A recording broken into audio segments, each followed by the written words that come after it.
दीपक चौरसिया, हाँ जी। उन्होंने वो बिग बॉस में लाइव कहा कि मैं SM पाठक का नावल न पढ़ता होता तो मैं पत्रकार बनता ही नहीं। वो कौन सा मोमेंट था उन 20 सालों के बाद जब आपको लगा कि नहीं आप अराइव हो गए हैं? एक नावल था लेकिन वो 4 पार्ट में छपा था, उसको बखिया पुराण के नाम से मशहूर है। उसने मेरे को बहुत यश दिलाया। 10 पब्लिशर हमारे घर आ गए और 10 भी इकट्ठे नहीं, 2 गली के उस सिरे पे खड़े हैं, 2 उधर खड़े हैं, 2 मेरे पास बैठे हैं। आप ही के नॉवल को पढ़कर एक जगह किसी आदमी ने बैंक डकैती भी डाल दी थी। हाँ, क्या हुआ था? उसने UTI बैंक में गलतियां भी होती थी, ये ना समझो गलतियां नहीं होती थी। मैंने बांद्रा बैड स्टैंड लिखा तो मैं समझता था वहाँ बैड बजता है। एक मैंने गुंडा बनाया और उसका नाम लिखा मैक्सवेल परेरा, तो बाद में पता लगा वो तो जॉइंट कमिश्नर है दिल्ली पुलिस में। एक टाइम ऐसा आया कि इन्वेस्टिगेटिव जर्नलिज्म टर्म ही SM पाठक ने बनाई। आपने इस चीज़ से कैसे डील किया कि यार मुझे लोग तो बहुत प्यार कर रहे हैं लेकिन ये जो सो कॉल्ड प्योरिस्ट है या अपने आप को साहित्यकार कहते हैं ये नीची निगाहों से देखते हैं? इतना मजाक उड़ा मेरा, इतना मुझे इडियट ठहराया गया, फेलो राइटर ने भी और पब्लिशर ने भी। जो हम लिखते हैं वो साहित्य का वैभव है, जो ये लिखते हैं वो साहित्य की सड़ान है। तो फिल्में एंटरटेनमेंट के पर्पस से भी हो सकती हैं और मैसेज के पर्पस से भी हो सकती हैं, तो राइटिंग में क्यों नहीं हो सकता? हाँ, ये आगे मैं याद कर लूँगा। अच्छा पॉइंट दिया आपने। प्रोग्राम के बाद तो मैं भी आपको अपनी किताब देने वाला था, मुझे देनी चाहिए कि नहीं देनी चाहिए? आपसे तो आपकी बात अब जुदा हो गई है। मैं ICU में होगा ना, अब तब भी पूछना नावल लिख रहे हैं, तो मैं इशारे से भी यही कहूँगा लिख रहा हूँ। क्या बात है।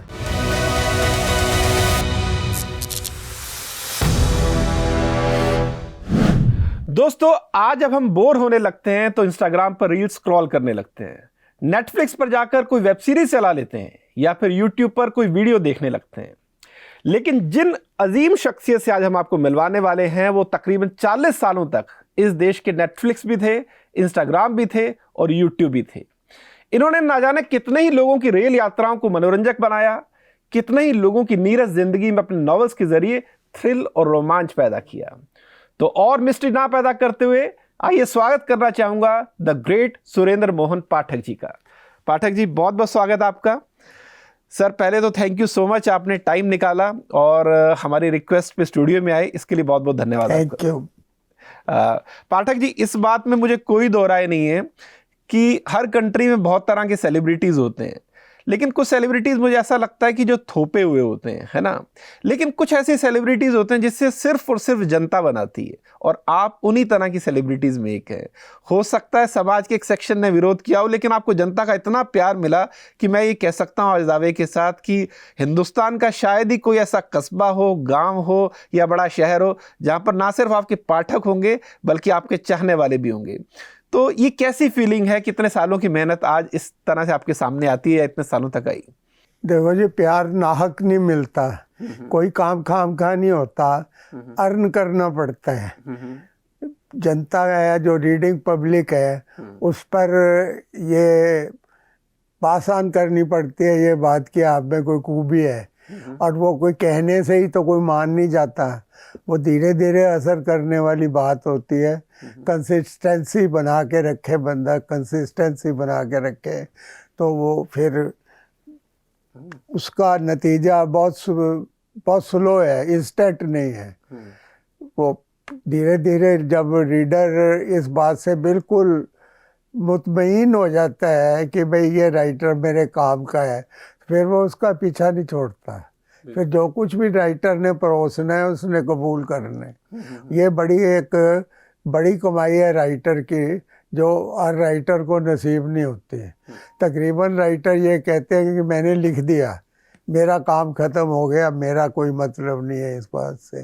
ये बात गलत है। आपका मतलब क्यों नहीं है? आपका मतलब सरासर है। आपको मालूम होना चाहिए आपके रीडर को क्या पसंद है। जब तक आप उसकी पसंद नहीं जानेंगे, उसकी मुताबिक नहीं लिखेंगे, उसकी लाइन को टो नहीं करेंगे, वो आपका साथ कैसे देगा? वो कहेगा होगा कोई राइटर वाली बात तो नहीं चाहता ना SM पाठक की मेरे साथ हो। है, I am not an anybody, I am special person in the eyes of my readers. तो वो जो वो जो एक बुनियाद है उसको बनाने में बड़ा टाइम लगता है, बिल्कुल। लेकिन जब वो बन जाती है तो आसानी से वो उखड़ती नहीं है।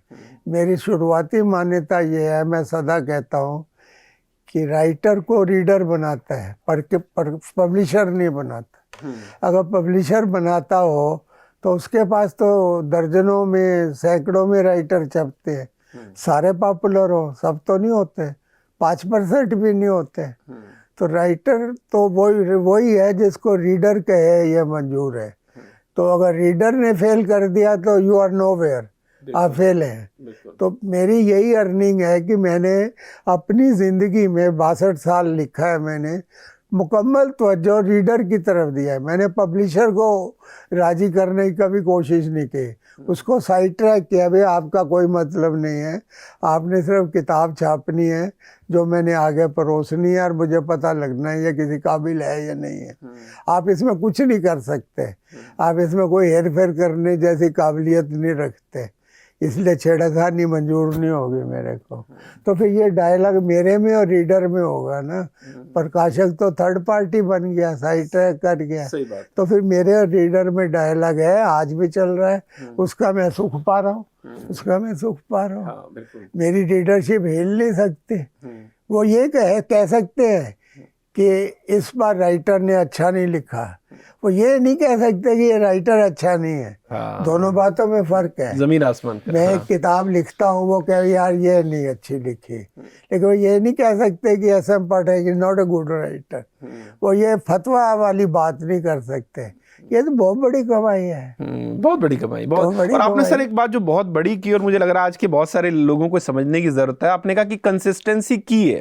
क्योंकि आज हम देख रहे हैं कि जिस वक्त में हम जी रहे हैं लोगों को ओवरनाइट सक्सेस चाहिए। और मुझे याद आता है कि आप ही ने अपने एक इंटरव्यू में कहा था कि मुझे 20 साल लग गए थे अपने आप को रजिस्टर करवाने में, जब लोगों ने मुझे सीरियसली लिया, पहचान बनाने में। बिल्कुल बिल्कुल 20 साल, तब तक मैं 100 नावल लिख चुका था। हाँ।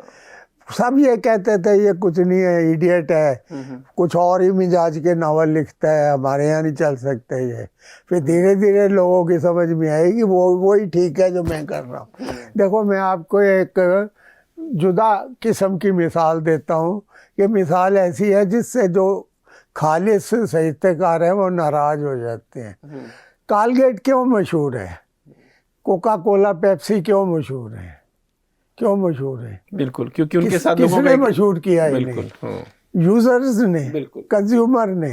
वो कहता है ये अच्छा है। 20 तरह की ड्रिंक आती है, पेप्सी का ही नाम क्यों है, कोका कोला का ही नाम क्यों है? ऐसे ही 20-50 तरह के टूथपेस्ट आते हैं, कॉलगेट ही क्यों एक बड़ा वो जड्डा लिए वाली बात है। अब इस बात को लागू किताब पे करके देखो कि किताब को आप कंज्यूमर प्रोडक्ट मानो। देखो राइटर रीडर कंज्यूमर है, किताब खरीदता है, पैसे देके उसको पढ़ता है, कंज्यूम कर रहा है ना, और उसके बाद वो उसकी तारीफ करता है, वो कहता है मैंने इसी राइटर की किताब को पढ़ रहे हैं। तो अगर मैं अपने रीडर को, सबको ना सही, मैं अपने रीडर को कंज्यूमर कहूँ, मैं किताब को प्रोडक्ट कहूँ और खुद को प्रोड्यूसर कहूँ, तो क्या अर्ज है इस इक्वेशन में? बिल्कुल कोई अर्ज नहीं है। वो नाराज हो जाते हैं, कहते हैं जी आपने हमारी किताब को साबन कह दिया, टूथपेस्ट कह दिया। This is not a good logic. आप ये उसकी इम्पोर्टेंस समझो रीडर की। आप ये नहीं कह सकते कि मैंने लिख दिया बाकी जो होता है उन्हें दो। कैसे कह सकते हैं आप? आप जिम्मेदार हैं। आपने किसके लिए लिखा है? अपने लिए लिखा है, रीडर के लिए लिखा है। हलवाई मिठाई बनाता है, खुद खाता है, सोचिए आप, सोचिए। पब्लिक के लिए बनाता है तो वही तो बनाएगा जो उसे पसंद है। हाँ। वही पसंद है। हाँ। आप ये कहे मैं तो अपनी मर्जी का लिखूंगा, रीडर को जचे या चाहे ना जचे, ये नहीं चल सकता, ये अयाशी है। हाँ। आपको वो लिखना पड़ेगा जो रीडर को पसंद है। बहुत अच्छी बात। जो रीडर को पसंद है। अगर उसकी पसंद उसकी मर्जी के खिलाफ नहीं लिखेंगे तो रीडर गायब हो जाएगा। आप ढूंढते रहोगे कि कल तक था, आज कहाँ गया। ये बड़ी प्रॉब्लम है। मैं तो अपने आप को कारोबारी लेखक खुला कहता हूँ। क्यों कहता हूँ? मेरा लिखना मेरा कारोबार है। सही बात। My business is writing. सही बात। मैं 365 दिन लिखता हूँ। मैं ऐसा तो नहीं लिखता कि एक किताब छपी है और 5 साल में उसे बगल में लेके फिरो और कहो कहीं गोष्ठियों में दिखाई दे रही है, कहीं मेरे को अवार्ड मिल रहा है उस पर। आगे नहीं लिखना, भाई 5 साल यही चल रहा है, यही चल रहा है। कोई जो आलोचना में शामिल है आप, कोई किसी तरह शामिल, भाई जैसे तैसे उन्होंने अपनी किताब की चर्चा करानी है। हम तो ऐसे कुछ नहीं करते। मेरा पर्सनल एफर्ट कोई है किताब की प्रमोशन में, सिवाय इसके कि मैं अच्छा लिखूं।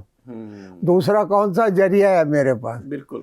मेरी कोई गोष्ठी नहीं होती, मेरे को कोई अवार्ड नहीं मिलता, मेरे को मेरी किताब किसी जगह किसी तरह के मकबूलियत की कोई हाजिरी नहीं है किसी तरह की। उसके बाद भी रीडरशिप है, इसलिए है I am a committed writer, I write for my readers. तो वो कमिटमेंट बाकी भी करें, चलेगा। बिल्कुल बिल्कुल। पाठक साहब ने बड़ी अच्छी बात कही कि बहुत सारे जो राइटर होते हैं वो इंटेलेक्चुअल एरोगेंस का कहीं ना कहीं शिकार होते हैं कि हमने लिख दिया, हमें नहीं पता पाठक को समझ आ रहा है कि नहीं आ रहा। लेकिन आपने बड़ी अच्छी बात की कि आप उस आदमी की जो बौद्धिक मर्यादा उसका ख्याल रखिए, इंटेलेक्चुअल जो इंटीग्रिटी है पाठक की उसका ख्याल रखिए कि उसको क्या पसंद आ रहा है, उसे क्या समझ आ रहा है और उस हिसाब से लिखिए। मैं यहीं पर मेरा सवाल ये आता है कि आपने कहा कि आपको 100 नॉवल लग गए, 20 साल लग गए पहचान बनाने में। वो कौन सा मोमेंट था उन 20 सालों के बाद जब आपको लगा कि नहीं आप अराइव हो गए हैं? और फिर वो पहचान में भी एक मेरी डिठाई काम कर रही थी ना, कि जब लोगों ने ये कहा कि ये भाई और तरह का राइटर है, मैंने अपना ट्रैक तो चेंज नहीं किया। मैंने भी तो जिद बरकरार रखी ना कि यही अच्छा है, यही अच्छा है। आप देर सवेर समझोगे इस बात। वही मैं पूछ रहा हूँ सर, वो कौन सा मोमेंट था, वो कौन सा नॉवल था जब पॉपुलर हुआ और आपको लगा कि मैं अराइव हो गया हूँ? एक तो एक नावल था, लेकिन वो 4 पार्ट में छपा था, उसको बखिया पुराण के नाम से मशहूर है। उसने मेरे को बहुत यश दिलाया। उसका तो इतना हुआ था कि जैसे my reader discovered me after 20 years. उससे पहले हमें नहीं पता ये कौन था, सारी दुनिया जान गई उसके बाद। इतना इतना वो फेमस हुआ, आज भी है, आज भी है।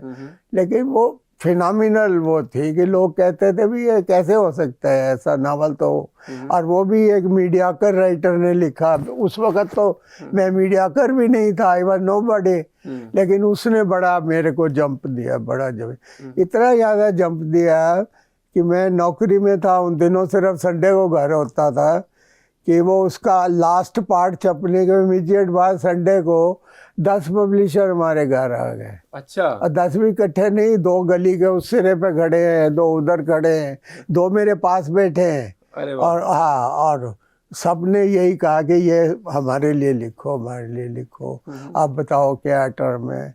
मैंने कहा भी मेरा जो रेगुलर पब्लिशर है, पहले मेरे को उससे किसी तरह की कोई नाउम्मीदी हो, वो भी तो अंधा तो नहीं है ना, उसे भी दिख रहा है कि ये कितना हो रहा है। तो पहले तो मेरी जिद यही होगी भाई आप ही मेरी कुछ औकात बनाओ फाइनेंशियली, वो पैसा वैसा पहले के हिसाब से ज़्यादा दो। अगर वो नहीं मानेगा तो फिर आपकी बात मानूंगा। नहीं कहते नहीं हम अभी देते हैं। अच्छा। हम एडवांस दे के घर जाते हैं। मैं क्या वो धोखा है? मैंने ये कहा वो धोखा। मैं क्या जिस पब्लिशर ने किताब छापी है मेरी फर्स्ट प्रेफरेंस वही होगा। तो फिर उसको मैंने बाह मरोड़ने वाली बात थी। He paid me double than my usual fee। अच्छा। और उसके बाद फिर मैंने लिखना शुरू किया। उसके बाद भी पब्लिशर डिसअपॉइंट नहीं हुए, फिर भी आते रहे कि हमें इससे भी ज़्यादा देंगे। मैं क्या ये मुझे वन टाइम परफॉर्मेंस वाला नहीं चाहिए ना, ये मेरे साथ रेगुलर है। इसकी मेरे साथ एक खास जुगलबंदी है, वो मेरी तरफ तवज्जो से किताब छापता है, ये जैसा कर रहा है ठीक है। तो ये भी बात लोगों, मेरी ये जो निष्ठा थी, it paid up, it paid up. मेरे को पब्लिशर्स की बिरादरी में फेमस कर दिया इस बात ने कि कोई राइटर ऐसा भी है जो पब्लिशर का साथ देता है। तो ये बात ने it paid a good dividend to me. उसके बाद फिर उसने भी कोशिश की मैं किताब को बेहतर बनाऊं, कागज अच्छा लगाऊं, ये टाइटल बढ़िया बनाऊं, पेजेस ज़्यादा छापूं उसी प्राइस में, बिना प्राइस बढ़ाए। तो उसके बाद से फिर बस बाहर ही बाहर थे। बिल्कुल। पाठक जी, बहुत सारे लोगों की दिलचस्पी जानने में भी है कि जब आपने लिखना स्टार्ट किया था उस वक्त आपको एक नावल के 250 या 300 रुपए मिलते थे, लेकिन 100 रुपए, लेकिन जब आपका प्राइम आया तो अगर आप कंफर्टेबल हो बताने में तो कितने पैसे आपको मैक्सिमम ऑफर किए गए? 5 लाख रुपए ऑफर नहीं किए गए। हाँ। मैंने नहीं मांगे किसी से। हाँ। ऑफर ही ऑटोमेटिक 5 लाख मिले। 5 लाख रुपए मिले। It is not a much of money. English के राइटर को तो 25 लाख मिलते। नहीं, उनकी हम बात नहीं करेंगे, हिंदी के लिए तो बड़ी बात है। और आप बहुत पुरानी बात कर रहे होंगे। ये किस साल की बात है? रिसेंट है ये, रिसेंट है, 10 साल पुरानी। आपको इतने पैसे ऑफर किए? और सबसे ज्यादा पैसे आपको किस नॉवल के लिखने के लिए मिले थे? वो तो उसका जो ग्रैंड टोटल है वो बड़ा अच्छा है। वो 65 लाख की डकैती का है। उसके 23 एडिशन हुए। 23 एडिशन हुए। उसका मेरी वो टोटल जो मेरे को रॉयल्टी मिली वो 50 लाख के करीब। 50 लाख के मिले एक नॉवल से। 5 करोड़ कह सकता हूँ, कोई टोक नहीं सकता मेरे को। But this is God's truth. I have never lied in these matters. मैंने कभी अपनी हाइप बनाने के लिए ये नहीं कहा मेरी किताब करोड़ बिकती है, मेरी किताब का टाइटल लंदन में छप रहा है, इस किस्म की बातें मैंने कभी नहीं की। तो पाठक जी, जब ये आपको 50 लाख आपने का रॉयल्टी उसे एक नॉवल से मिली, तो जब आप सारी पूरी जर्नी देखते हैं कि बचपन में पहले सिर्फ कोशिश ये थी यार कोई छाप दे, है ना, भले एक भी पैसा ना दे, और उसके बाद जब आप अपने चरम पे पहुंचे तो आपको 50 लाख तक की रॉयल्टी मिली, तो ये सारी जब आप जर्नी देखते हैं तो आपको लगता है कि कभी इन सब चीजों के बारे में सोचा था जब लिखना स्टार्ट किया था कि इतनी शोहरत और इतना पैसा मिलेगा? ना, नहीं सोचा भी नहीं था, उम्मीद भी नहीं थी, और मैं अपने आप को इतना काबिल भी नहीं समझता था। मैं एक खुशफहमी जिसको कहते हैं मुझे नहीं थी। अपने बारे में मेरे को कोई ऐसा नहीं था कि मैं कोई गॉड गिवन गिफ्ट है मेरे में। बिल्कुल बिल्कुल। अब पाठक साहब, मैं कुछ राइटिंग से जुड़ी बातें आपसे करना चाहूँगा। पूरी राइटिंग प्रोसेस है जो आपने इतने सालों तक लिखा। अगर मैं गलत नहीं हूँ तो जब आपने मर्डर मिस्ट्री नॉवल लिखने आपने शुरू की तो उस वक्त हिंदुस्तान में तो इब्ने सफ़ी थे जो उस वक्त इस तरह की चीज़ें लिख रहे थे, या उर्दू के कुछ राइटर थे, लेकिन ज़्यादातर इस तरह का काम वेस्ट में हो रहा था। तो वेस्ट के कौन से राइटर थे जब आपने जिनको पढ़ा तो उनका इन्फ्लुएंस आपके ऊपर आया? क्योंकि अगर मैं गलत नहीं तो जेम्स हेडली चेज का आपके ऊपर मैं देखता हूँ काफ़ी असर है। जैसे वो टू द पॉइंट बात लिखते थे, बड़ी फ्री फ्लोइंग लिखते थे। या मिकी स्पेलिन का अगर मैं नाम जिक्र करूँ तो उन राइटर्स का असर जो मेरी थोड़ी बहुत समझ आपकी राइटिंग पे दिखता है, तो वेस्ट का बहुत इन्फ्लुएंस आप पर दिखता है, तो उसका रीज़न क्या है? पहले तो मैं एक बात करेक्ट करना चाहता हूँ। जेम्स हेडली चेज ने मर्डर मिस्ट्री कभी नहीं लिखी। इक्की दुक्की कोई किताब, लेकिन जो फ्लो था उनका, एडवेंचर नॉवल लिखते थे जिसमें एक ट्विस्ट होती थी जो रीडर की कल्पना से पड़े होती थी। उन्होंने बहुत कमाल के नावल लिखे, खामखा मशहूर नहीं थे। मतलब आखिरी पेज तक कोई बाजी पलट जाए, कोई ट्विस्ट आ जाए, ये कारनामा वही कर सकते थे। लेकिन जो खालिस मर्डर मिस्ट्री जिसको कहते हैं वो लिखते थे अगाथा क्रिस्टी और स्टेनले गार्डनर। और इस मतलब जिन्होंने अपनी लाइफ में मर्डर मिस्ट्री के अलावा कुछ नहीं लिखा। ये एडवेंचर्स के या तो समाजी सरोकार के वो खून खराबे के माफिया टाइप के जो नावल होते हैं वो जुदा मसला था। वो वेस्टर्नाइज कंसेप्ट था। वो जब अब जिस वक़्त की आप बात कर रहे हैं इब्न सफ़ी के, वो अभी इंडिया में नहीं था, किसी को सूझा ही नहीं था। उस वक़्त लोग जासूसी नावल यही समझते थे कि हू डन इट, कत्ल हुआ है, किसने किया है। तो इब्न सफ़ी मशहूर थे, बहुत वजहों से मशहूर थे। मैं भी रीडर था उनका, छुप के पढ़ता था। मार पड़ती थी, किताब फाड़ देते थे, फिर भी पढ़ता था।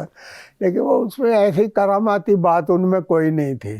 उनमें एक खराबी नहीं कहनी चाहिए, लिमिटेशन कहनी चाहिए।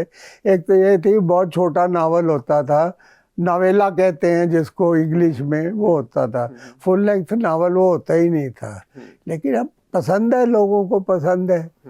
देखो, जब आपकी कंपटीशन में 1 और 10 का फर्क हो तो जो एक पर है वो जो भी करे वो ठीक है। ऐसा नहीं, कंपटीशन होता है क्लोज।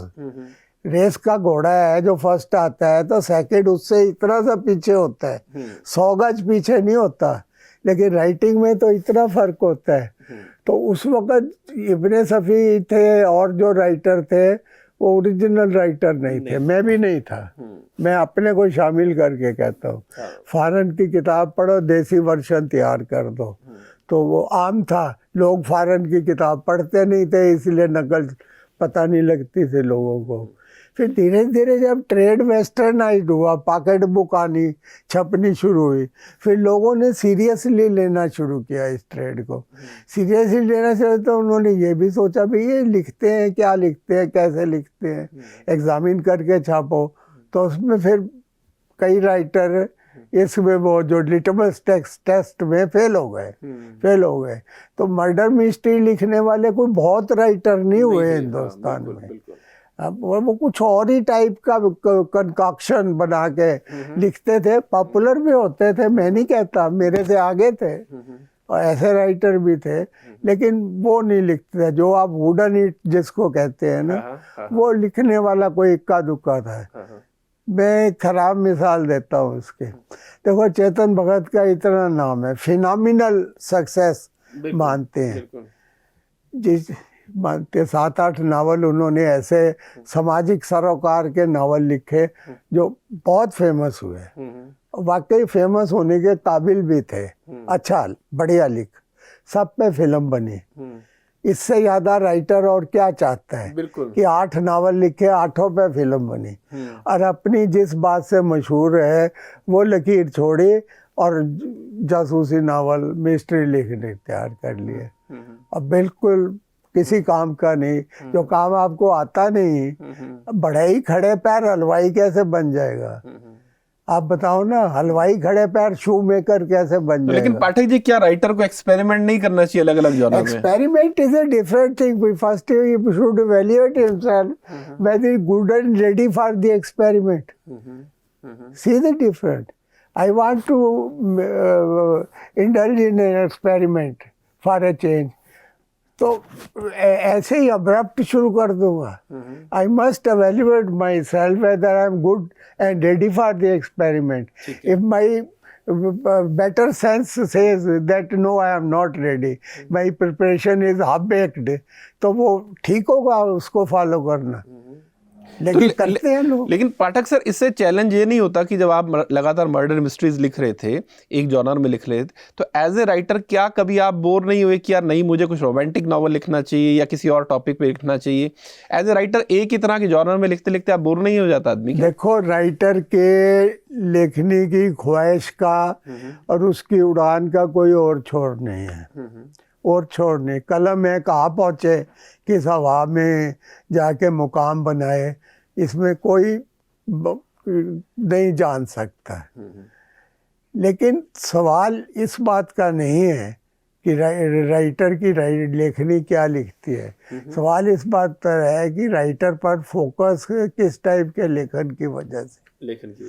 मैं आज साइंस फिक्शन लिखूं, वो फेमस भी हो जाए, फिर भी लोग मुझे मिस्ट्री राइटर ही कहेंगे। मैं सोशल नावल लिखूं, रोमांटिक नावल लिखूं, तो once in a while he तो लिखूंगा ना। I have written 2 other murder mysteries, 2 novels can not stand before those. तो लोग मुझे ये थोड़ी कहने लगेंगे कि ये प्रेमचंद जैसे राइटर हैं या कुछ है। वो जो मैं लिखूं चल भी जाए तो भी ये कहेंगे ये रिटन बाय मिस्ट्री राइटर है सम पाठक। तो ये जो ठप्पा है ये नहीं हट सकता। आप चाहे हिस्टोरिक लिखें, साइंस फिक्शन लिखें, कुछ लिखें, ये जो आप शुरुआती दौर में आप बन गए हैं वो बन गए हैं। जो भी आप उसके अलावा लिखोगे वो रीडर को ना कबूल है। वो कहेंगे राइटर का दिमाग खराब हो गया बुढ़ापे में, पता नहीं क्या कर रहा है ये।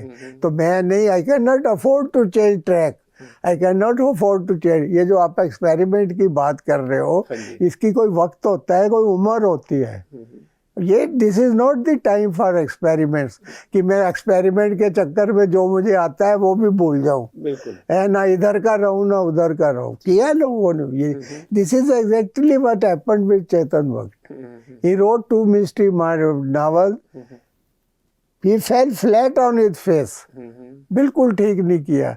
और उसके बाद से देख लो, आज 2.5 साल होने को आ रहे हैं, उसका अगला नावल नहीं छपा। तो क्या फायदा, जिस लकीर ने, जिस बातों ने आपको किसी काबिल बनाया है, वो लकीर तो छोड़ दिया आपने, एक नया रास्ता पकड़ लिया। अब बोलिए कि एक्सपेरिमेंट की बारे में आप क्या कहते हैं? पाठक साहब, लेकिन एक चीज जो मुझे आपको लेकर हमेशा बड़ी हैरान करती है कि आपने मर्डर मिस्ट्रीज लिखी, इतने नॉवल लिखे। मर्डर मिस्ट्री में बुनियादी तौर पर तो पूरी दुनिया में प्लॉट एक ही जैसा ही होता है कि ये किसी का कत्ल हुआ है, 5-6 लोग हैं जिन पे शक है, ठीक है, और एक जो है वो आदमी, 1 या 2 लोग इन्वेस्टिगेट कर रहे हैं। आपने इस बेसिक प्लॉट पर इतने नॉवेल लिख दिए, इसका मतलब आपने उसमें कितनी क्रिएटिविटी दिखाई है, कितने अलग अलग आपने कॉम्बिनेशन ट्राई किए। तो क्या आपको कभी चैलेंज नहीं लगा इस चीज को लेकर, क्योंकि सोसाइटी तो वही है और रेकरिंग कैरेक्टर्स के साथ जो सुनील है, विमल है, जो पहले से चले आ रहे हैं, उन्हीं के साथ अलग से दोबारा नॉवल लिखना और नई मर्डर मिस्ट्री क्रिएट करना कितना बड़ा चैलेंज था?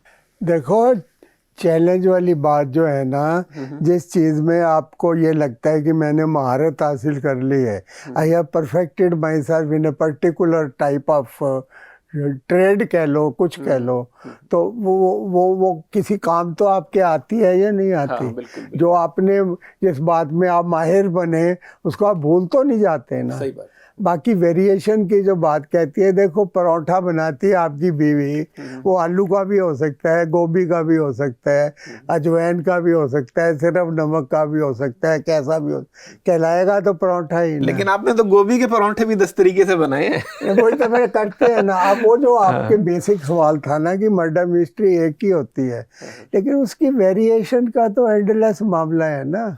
कोई उसमें 4 कैरेक्टर से मिस्ट्री चलाता है, कोई 8 से चलाता है, कोई 6 से चलाता है, किसी का अपना वो है डब है बात कहने का, कोई फ्लैशबैक में जाके अपनी बात को बेहतर तरीके से कहते हैं। हाँ जी। ऐसे होता है, इससे वेरिएशन ऑटोमेटिक बन जाते हैं।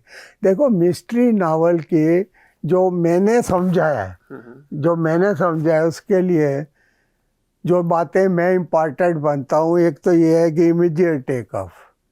जो आपकी कहानी है ना, वो टहलती हुई आगे ना बढ़े, बिल्कुल दौड़ती हुई बढ़े।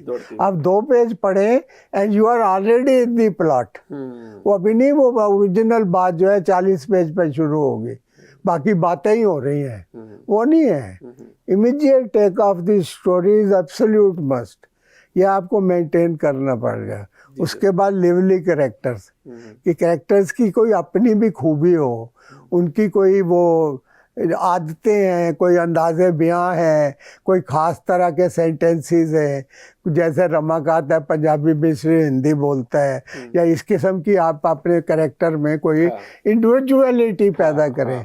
तीसरी ये है वो जो मैं ये समझता हूँ कि priority to dialogue over description. बहुत बढ़िया बात। मैं अपनी बात छोटे छोटे डायलॉग्स में कहना पसंद करता हूँ, बड़े बड़े पैरे डिस्क्रिप्शन के मैं नहीं लिखता, क्योंकि मेरा अपना पर्सनल एक्सपीरियंस है कि वो बड़े बड़े जो पैरे हैं रीडर छोड़ के आगे पढ़ता है and he does not miss anything, उससे वो कुछ मिस भी नहीं करता। तो ये बात तो रीडर तो फिर भटक गया, तो वजह तो उसकी कहीं और चली गई।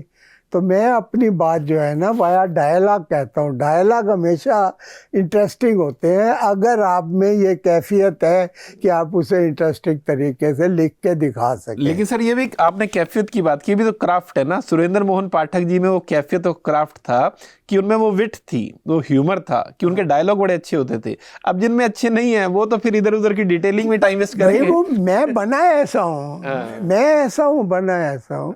जो विट है वो तो जिंदगी में कई बातों की कमाई में एक बार शामिल है। Built that way, I have not imposed this thing upon मी। देखो ना फर्क है। तो सर बीच में यार रोक रहा हूँ, ये जो विट है ये आपके अंदर गिफ्टेड थी या आपने जो वेस्टर्न जो राइटर्स को पढ़ा उनमें जो फ्री फ्लोइंग चीज थी या विट और ह्यूमर था, ये क्राफ्ट आपको लगा कि नहीं ये बहुत अच्छा तरीका बात कहने का? वो वेस्टर्न राइटर जो मैं पढ़े उसमें ये खूबी ही नहीं थी ना। एक हिंदी उर्दू राइटर कृष्ण चंद्र जी में थी, कृष्ण चंद्र। हाँ जी, हाँ। ये मैं दिल से कहता हूँ, मैं उसकी किताब को टेक्स्ट बुक की तरह पढ़ने को तैयार हूँ, स्टोरी की तरह नहीं।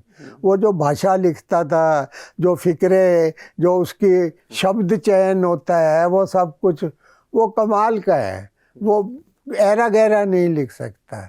आप पढ़ते हो, पढ़ते जाते हो, उसकी कहानी से इत्तेफाक ना हो आपको ये अच्छी कहानी नहीं है, लेकिन पढ़ना नहीं छोड़ सकते आपके। ये फर्क है। जो मुंह से निकल गया, जो बोल दिया, अमर है। ये ऐसे राइटर हैं।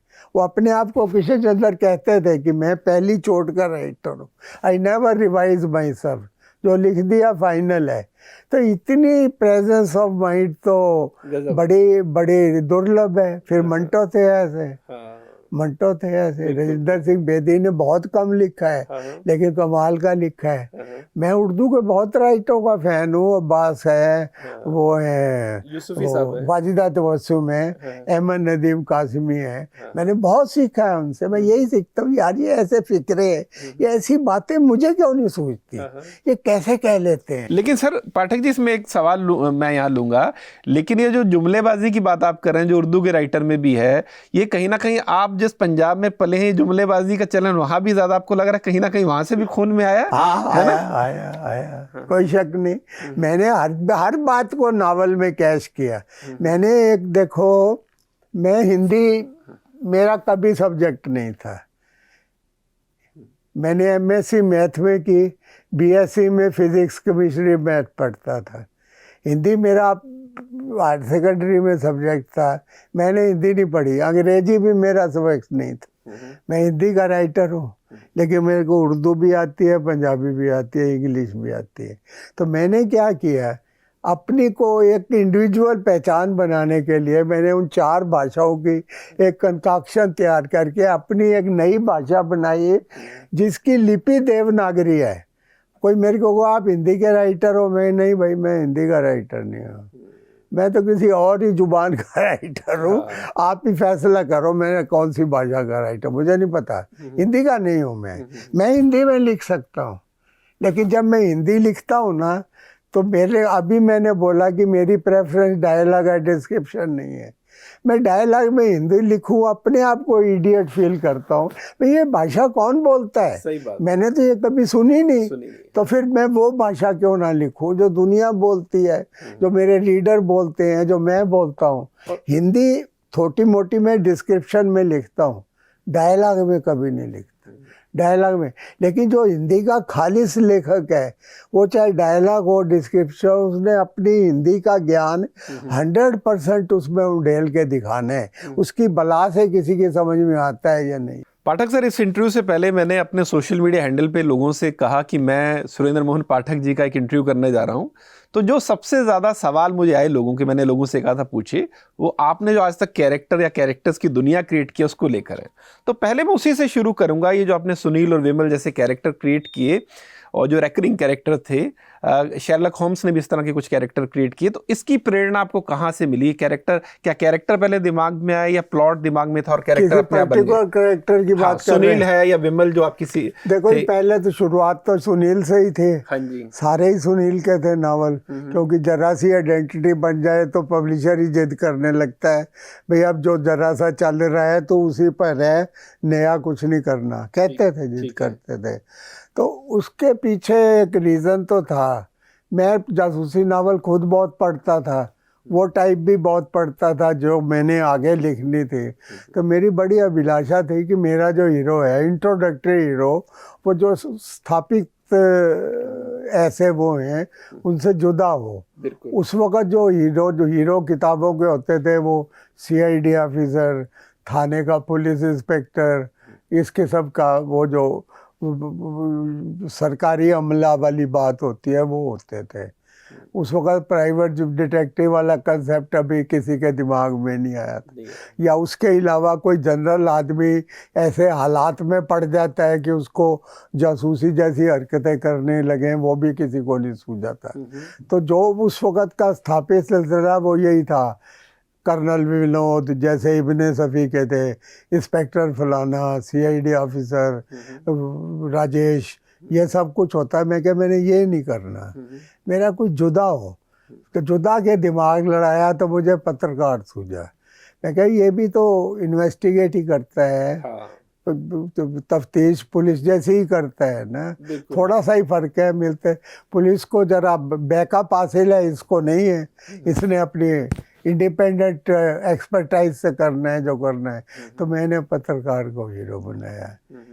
इतना मजाक उड़ा मेरा, इतना मुझे इडियट ठहराया गया, फेलो राइटर्स ने भी और पब्लिशर ने भी। उन्होंने कहा मैं ये नहीं छापना है, आप इसका ही नावल ठीक है, तूने अच्छा लिख लिया है, हीरो चेंज कर, इसको पुलिस इंस्पेक्टर बना, सीआईडी ऑफिसर बना, कुछ भी बना, ये नहीं चलेगा।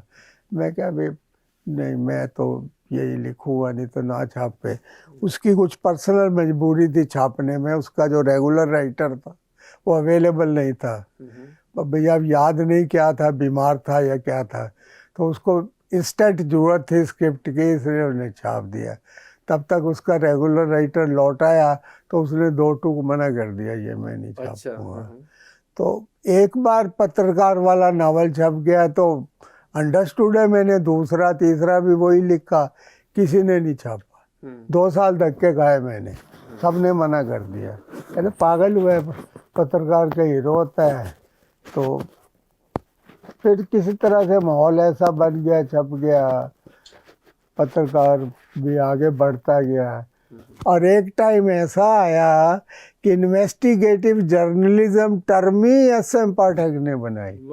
मैंने 1964 में अपना हीरो इन्वेस्टिगेटिव जर्नलिस्ट बनाया, और ये टर्म्स अर्ली 70s में जाके मशहूर हुई थी। तो ये फिर समझो कि राइटर के लिए आकाशवाणी हुई। पाठक सर इसीलिए कहते हैं कि जो भी बड़ा राइटर होता है, आर्टिस्ट होता है, वो कितना बड़ा, इस चीज़ से भी पता चलता है कि जो पॉप कल्चर है उस पर उसका क्या इन्फ्लुएंस है। तो वो तो आपने बता ही दिया कि आपने जब इन्वेस्टिगेटिव जर्नलिस्ट बनाया तो उसके बाद वो टर्म जो है फिल्मों में आने लगी, सोसाइटी में यूज़ करने लगे। ये आपके इम्पैक्ट को बताता है। आपके फेलो प्रोफेशनल हैं दीपक चौरसिया, उन्होंने वो बिग बॉस में लाइव कहा कि मैं एस.एम. पाठक का नावल न पढ़ता होता तो मैं पत्रकार बनता ही नहीं। क्या बात, लाइव कहा उन्होंने बिग बॉस में प्रोग्राम में अपने, मैंने भी सुना क्या, मेरे को बेटी ने जबरदस्ती सुनाया, भाई तुम्हारे बारे में ये कह रहा है। मैं कि बड़ी खुशी की बात है। I wrote 123 novels of Sunil series. क्या बात है। शायद कोई रिकॉर्ड हो छोटा मोटा। उसके बाद के जो आप वो है ना, उसके बाद फिर मैंने नया कैरेक्टर बनाया सुधीर। वो इसलिए बनाया कि लोग शिकायत करने लगते थे कि इसमें एक रास्ता आ गई है, हर बार वही कैरेक्टर होते हैं, वही कुछ होता है। तो चेंज के लिए मैंने जब सुधीर बनाया तो उसमें सारी खराबियां पैदा की जो सुनील में नहीं थी। वो मैंने टिपिकल दिल्ली का पंजाबी जो भी बुरी आदतें होती हैं वो सारी उसमें शामिल, वुमेनाइजर, हैवी ड्रिंकर, एवरीथिंग। फिर भी चला वो, उसके भी 23 नावल लिखे। उसके बाद विमल भी लिखा किसी तरह से। वैरायटी के लिए भी हलवाई का काम है, हलवाई की दुकान पे एक ही मिठाई तो नहीं बनती ना, तो वो भी नहीं चला बिल्कुल। 2 नावल के बाद पब्लिशर ने ही मना कर दिया, ये नहीं मैं छापूंगा। जनाब 5 साल लगे तीसरा नावल छपने में, सबने मना कर दिया, भाई तू कुछ भी लेके ये नहीं छापू। उसके बाद चौथा नावल ये था 65 लाख की डकैती। उसके बाद वो तो मैं ही चमत्कार में आ गया यार, कैसे चल गया, लोग मेरी नकल मारने लग गए। मैं कोर्ट में जाना पड़ा एक बार। अच्छा, क्या हुआ? वो सोहल को सोहन ने लिख दिया, सुरेंद्र मोहन पाठक को सुनील मोहन पाठक लिख दिया। अच्छा। ऐसे करके एक नकली किताब छाप ली। अरे हाई कोर्ट में इतना पैसा लगा, मेरे को बंद कराई उसके। जाना इसलिए जरूरी था कि 10 जने और तैयारी कर रहे थे कि अगर इसको कुछ एक्शन ना हुआ तो हम भी छापेंगे। उसकी बंद कराई तो किसी की हिम्मत नहीं हुई। तो फिर ये भी पॉपुलैरिटी की एक मिसाल। बिल्कुल, हमने तो पाठक साहब आज तक ये सुना था कि जूतों की नकल करते हैं लोग, मोबाइल की नकल करते हैं, लेकिन राइटर के नाम की भी नकल करते हैं। Sir I went to court, went to high court, lower court में नहीं, बड़ा वकील किया उस टाइप का। ये एक्मी एंड कंपनी है, इतने बड़े आनंद फर्म है उनकी, बहुत पैसे लगे मेरे।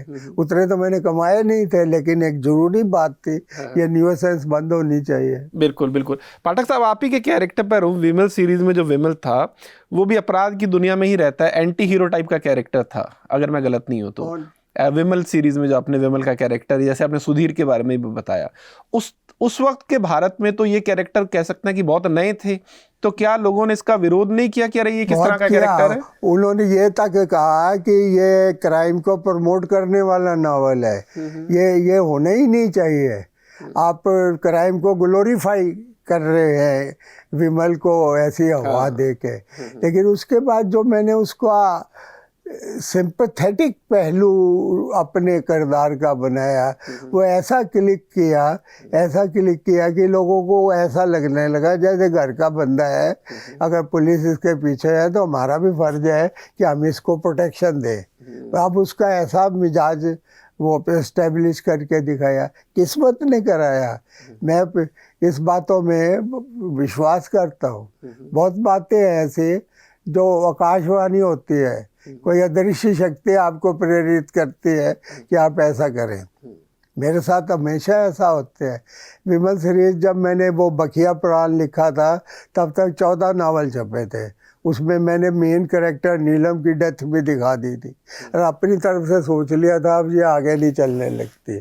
तो बड़ा विरोध हुआ। मैंने जब अपने लेख के जरिए लिखा कि अब ये मैं आगे नहीं लिखूँगा, इसमें कोई गुंजाइश नहीं है, नहीं चलेगी। सब ने विरोध किया था। आप यकीन करेंगे कि मेरे एक रीडर ने ही मेरे को सलाह दी कि तुमने नीलम को मरा दिखाया है लेकिन ये नहीं दिखाया कि लाश बरामद हुई है। अब तुम राइटर हो, कोई ऐसी तरकीब सोचो जिससे ये जाहिर हो कि जो मरा था वो नीलम नहीं थी। मैंने वो हिंट फौरन पकड़ा, सीरीज फिर चल पड़े। क्या बात, फिर चल पड़े। उसके बाद फिर एक बार व्यवधान आया, फिर भी अटक नहीं अटकी, किस्मत की बात। उसके बाद मैंने मैं लिखा, मैं क्या भैया मेरे को कोई अदृश्य शक्ति गाइड कर रही है, मैं इतनी बड़ी औकात वाला राइटर नहीं हूँ, मेरे को तो समझ नहीं आती ये सारी बातें कहाँ से मेरे को सूझती हैं। छपने के बाद मैं नावल पढ़ता हूँ, मेरे को यकीन नहीं आता ये मैंने लिखा है। आज तक हो रहा है ये, 48 तक वो सीरीज पहुंच गई है, जिसका मेरा राइटर ही कहता था कि ये 14 से आगे नहीं चलेगी। 14 कुछ तो पाठक साहब ये चीज़ मुझे बड़ी हैरान करती है कि आपने 300 नावल लिखे, इतने नावल में इतने कैरेक्टर हैं, उनका अपना प्रोफेशन है, उनकी अपनी साइकोलॉजी है, उनके अपने इंटरेस्ट हैं, उनका अपना प्रोफेशन भी है। तो इसके लिए आपको कितना अध्ययन करना पड़ता है ह्यूमन साइकोलॉजी का? आदमी किस मोटिवेशन से ड्राइव होकर कोई अपराध कर रहा है, उसकी क्या फितरत है, उसकी क्या ज़बान है, उसके क्या स्वाद है, ये तो पूरे के पूरे जीवन को समझने वाली बात है। और फिर भी कम पड़ जाए 300 नावल रखना तो बहुत बड़ी बात है। तो कितना कुछ पढ़ते हो, तैयारी करते हैं इसके लिए? Sir that is why the person sitting before you is ऐसे इम्पोर्टेंट। मैं बहुत खपती हूँ। मेरे पास अपने सारे लिखे का एक रेडी रेकनर है जो मैंने बड़ी मेहनत से बनाया है। क्या कुछ है उसमें बताइए? अब वो है ना, वो तैयार है। मैंने माफ कीजिए बीच में रोक रहा हूँ, आपने अलग अलग जो इलाकों से लोग आते हैं उनके नामों का भी आपने कैटलॉग बना रखा है? वो भी बना के सब, इसका मेरे पास एक बहुत बड़ा बैंक है। जब मैं नया नावल शुरू करता हूँ तो सबसे पहले तो मैं एक सेट ऑफ कैरेक्टर्स तलाश करता हूँ कि मैंने मराठा बंदा दिखाया था, इसका ये नाम हो, नाम भी ऐसा हो जो मैंने पहले यूज़ ना किया हो। अब इतने नामों के लिए मुझे वगैरह एक बैंक बना के रखना पड़ता है। सिंधी नाम, मराठी नाम, गुजराती नाम, पंजाबी तो मैं हूँ ही, उसका नहीं है। लेकिन ये बड़ी मेहनत का काम है, कोई नहीं करता, बहुत सनकी आदमी ही कर सकता है, जो कि मैं हूँ। साफ कहता हूँ मेरी सनक जुदा किस्म की है, जुदा किस्म की, मेरी लगन जुदा किस्म की है। नहीं तो इतने नावल लिखे, सबका मेरे पास रेडी रेकनर है।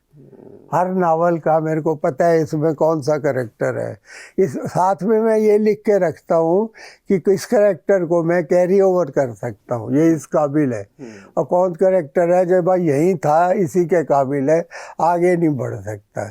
मेरे को होमवर्क में ज़्यादा टाइम लगता है, एग्जीक्यूशन में कम लगता है। और सर हैरान मैं इसलिए भी होता हूँ कि आपके टाइम पर तो गूगल भी नहीं था, चैट जीपीटी तो खैर अभी आया है, उस वक्त आपके पास इंटरनेट भी नहीं था। तो ये सारी जो तैयारी थी इसके लिए आपको किताबें पढ़नी पड़ती थी, आप खुद कई बार लोकेशन पे जाते थे, उन लोगों से मिलते थे, कैसे होता था ये सारा होमवर्क? पढ़ते ही हैं, अवेयरनेस तो बनानी पड़ती है, अवेयरनेस तो बनानी। कभी कभी ऐसा भी हुआ कि अगर आपने किसी एक शहर पर कोई बेस्ड लिखा है नॉवल, तो आप उस शहर में भी गए बाकायदा, या अपने लेवल पर उसकी रिसर्च करते थे? मैं आपको शहर की एक बात बताता हूँ। जब मैंने बॉम्बे को बेस बना के 2-4 नावल लिखे थे, आई नेवर विजिटेड बॉम्बे। अरे मैं बॉम्बे से वाकिफ नहीं था, ऑनेस्ट कह रहा हूँ। वो जो ट्रैवल लिटरेचर होता है वो पढ़ के या यार दोस्तों से 2-4 बातें पूछे या कुछ अंदाजा, उससे गलतियाँ भी होती थी, ये ना समझो गलतियाँ नहीं होती थी। मैंने बांद्रा बैड स्टैंड लिखा तो मैं समझता था वहाँ बेड बजता है। हाँ, ऐसा तो नहीं था। बाद में तो गया बॉम्बे में, लेकिन तब तक नहीं गया था। ऐसे ही मुझे ये नहीं मालूम था कि लोकल में टॉयलेट नहीं होता है। मेरी एक किताब की कहानी का फाउंडेशन ही इस बात में थे कि टॉयलेट में उसका वॉलेट गिर गया। तो लोगों ने बड़ी मेल आई, भाई लोकल में टॉयलेट नहीं होता। अब ये इन बातें ऐसी पोल खुलती हैं तब जब कि आप लोकल से एक्चुअल वाकिफ नहीं होते हैं।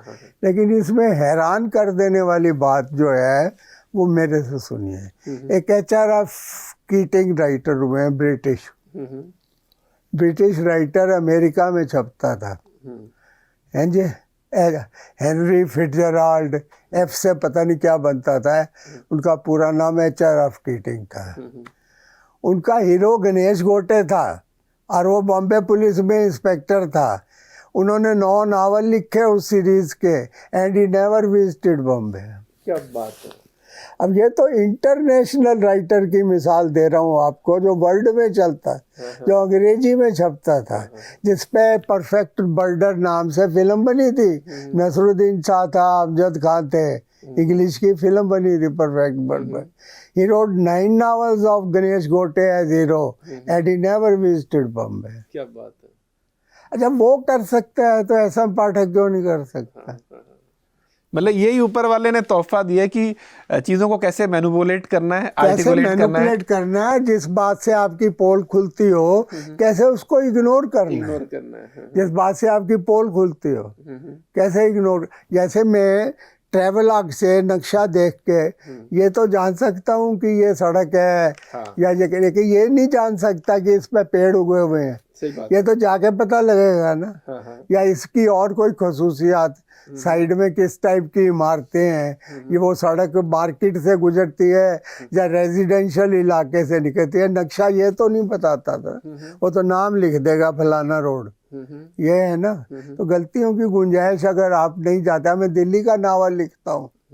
मैं दिल्ली में, मेरे को रहते हुए 70 साल हो गए हैं, लेकिन सारी दिल्ली से तो मैं आज भी वाकिफ नहीं हूँ। दिल्ली के बहुत इलाके हैं जो मैंने नहीं देखे।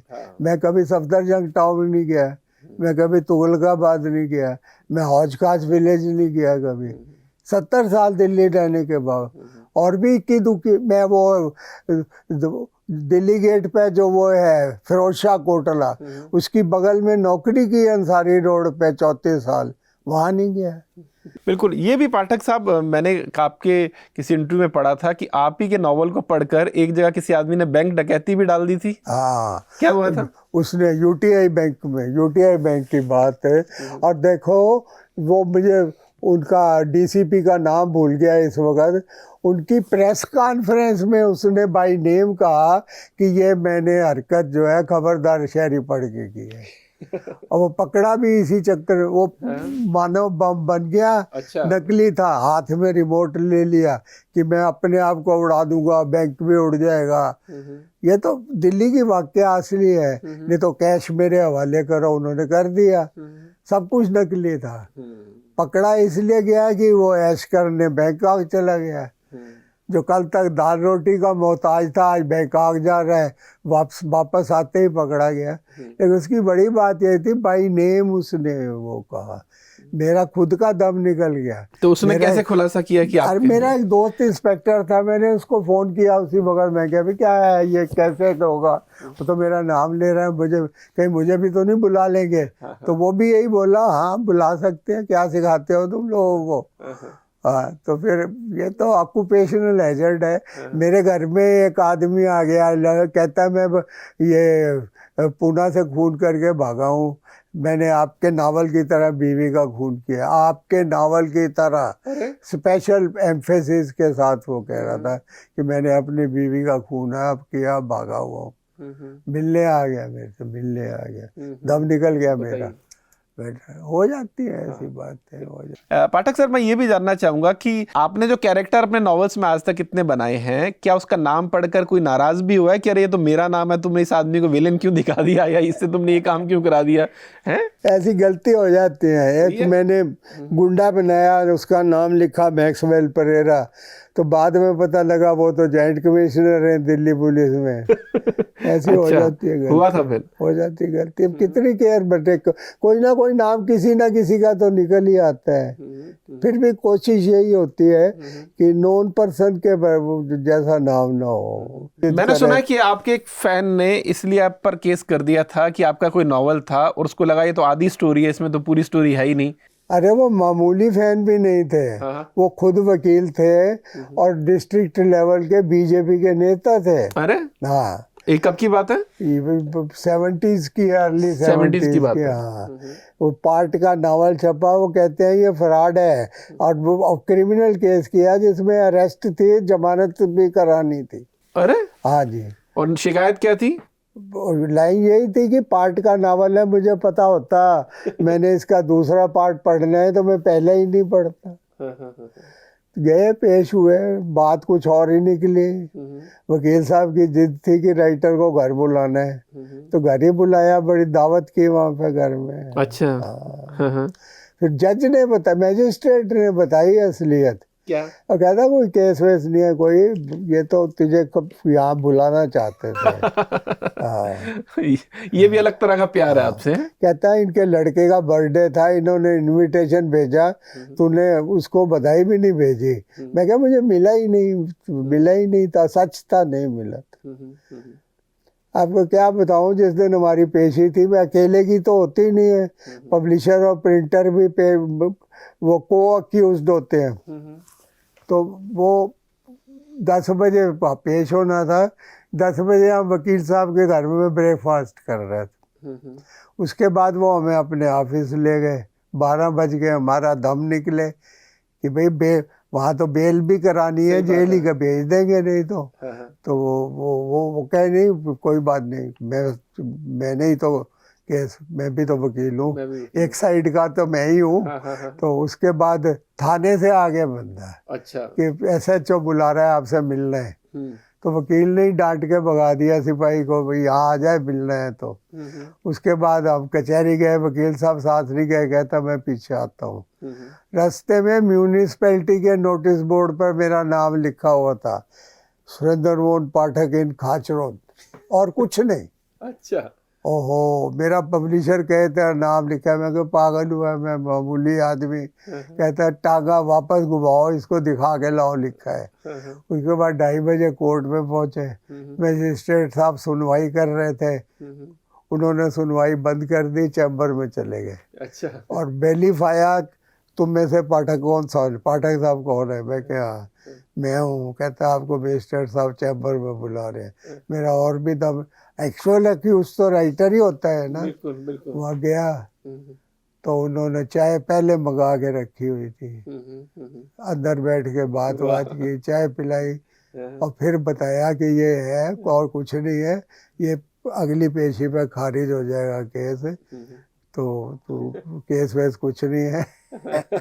असलियत ये है, तब जाके कहीं जान में जान है। तो सर, इस तरह के तो आपके बहुत सारे एक्सपीरियंस बड़े लोगों को लेकर भी हुए, क्या पॉलिटिशियन, कोई और राइटर, बड़ी सेलिब्रिटीज के साथ एक्सपीरियंस हुआ आपके कि अरे आप हैरान हुए कि अच्छा ये भी मुझे पढ़ते हैं, या इन्होंने भी मुझे पढ़ा है? 1-2 बार हुआ है, 1-2 बार हुआ है।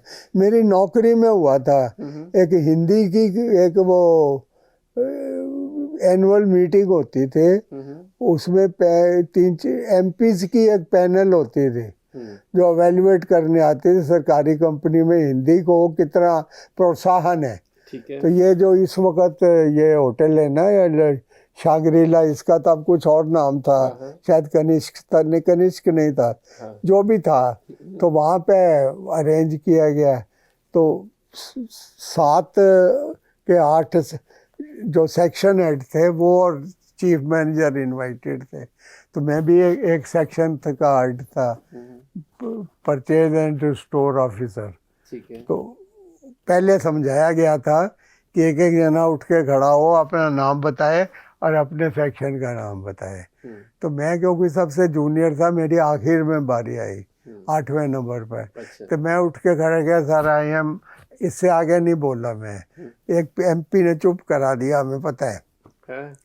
हाँ, आई रीड योर नॉवेल्स। क्या बात है। हाँ, और वो गुजरात से एमपी थे। उन्होंने मज़ेदार बात ये बताई कि मैं नावल तुम्हारा नया आता है तो खरीद के रख लेता हूँ, पढ़ता नहीं हूँ। मैं प्लेन सफ़र नहीं करता जानबूझ के, मैं ट्रेन से दिल्ली आता हूँ जब सेशन होता है। वाह। हाँ, और फिर ट्रेन में वो नावल पढ़ता। क्या बात है, क्या बात। ये मतलब इससे बड़ा कॉम्प्लीमेंट और क्या मिल सकता है कि आपके नावल के लिए प्लेन की इस टाइप का हुआ है। हाँ बताइए ना। एक हेडक्वार्टर 11th कार्ड्स है जलंधर में, वहाँ से एक कर्नल साहब जीप पे आए, फुल कर्नल। ठीक है। वो तो बड़े मेन ऑफिस उन दिनों दरियागंज में मैं बैठता था, सीढ़ियों के आगे ही बाई चांस मैं ही मिला उन्हें। उन्होंने मेरे अफसर का नाम लेके पूछा वो कहाँ बैठते हैं। मैंने चपरासी को बुला के उन्हें साथ भेज दिया। वो जरा परले विंग में थे। 2 मिनट में उसका बड़े साहब का फ़ोन आ गया, यहाँ आ जा इंटरकॉम पे। मैं क्या है, कहते यहाँ पता लगेगा क्या है। तो वो कर्नल साहब वो नावल पढ़ते हुए आए थे जीप में, उंगली वहीं थी उनकी जहाँ तक पढ़ चुके थे। तो कहता है भाई ये मेरे से पूछ रहे थे यार इस आदमी की शक्ल पहचानी हुई लग रही है, ये वही है। तो यार तू आप खुद कह कि तू वो वही है।